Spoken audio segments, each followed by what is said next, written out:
அழகான ஒரு பெண் இருந்தாள். அவளுடைய அழகை கண்டு அனைவரும் வியந்து நின்றார்கள். அவளுக்கு ஒரு பெரிய தொழிலதிபரை திருமணம் செய்ய ஆசை. ஆனால் அது காதலுக்காக அல்ல, அவருடைய பணத்திற்காக மட்டுமே.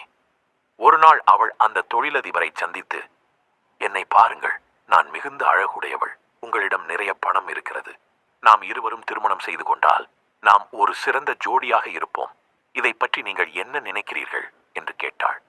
அந்த தொழிலதிபர் அவளை பார்த்து புன்னகைத்தார். அவர் கூறினார், நான் ஒரு தொழிலதிபர், அதனால் நான் எப்போதுமே எதிர்காலத்தை பற்றித்தான் சிந்திப்பேன். நான் கடினமாக உழைப்பதால் என் பணம் ஒவ்வொரு ஆண்டும் வளர்ந்து கொண்டே போகும்.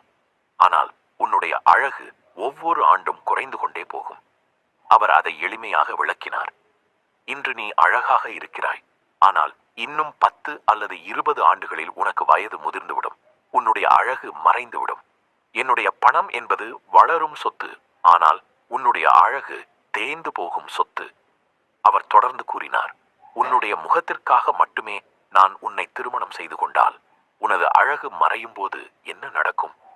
உன் மீதான ஆர்வம் எனக்கும் குறைந்துவிடும்.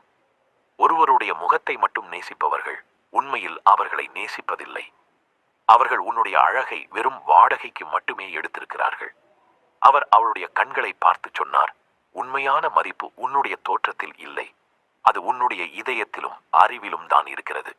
அழகு மக்களை ஈர்க்கலாம், ஆனால் நல்ல குணம் மட்டுமே அவர்களை உன்னோடு நிலைத்திருக்கச் செய்யும். எனக்கு கையில் மாட்டிக்கொள்ளும் ஒரு அழகு பொம்மை தேவையில்லை, என் வாழ்க்கைக்கு ஒரு சிறந்த துணைதான் வேண்டும். அன்று அந்த பெண் ஒரு பெரிய பாடத்தை கற்றுக்கொண்டாள். நீதி: வெறும் வெளித்தோற்ற அழகிற்காக மட்டும் முயற்சி செய்யாதீர்கள், உள்ளத்தால் அழகாக இருங்கள். ஏனென்றால் வெளிப்படையான அழகு சில ஆண்டுகள் மட்டுமே நீடிக்கும், ஆனால் நல்ல குணம் வாழ்நாள் முழுவதும் நிலைத்திருக்கும். நண்பர்களை, வழக்கமாக எல்லோருக்கும் தெரிந்த கதைகளை கூறாமல் முடிந்த அளவிற்கு நீங்கள் இதுவரை கேள்விப்படாத கதைகளை நான் தேடி வருகிறேன். அடுத்தடுத்து அதிரடியான கதைகள் உங்களுக்கு காத்திருக்கின்றன. அதனால் இந்த சேனலை உங்களுடன் இணைத்துக் கொள்ளுங்கள். நன்றி.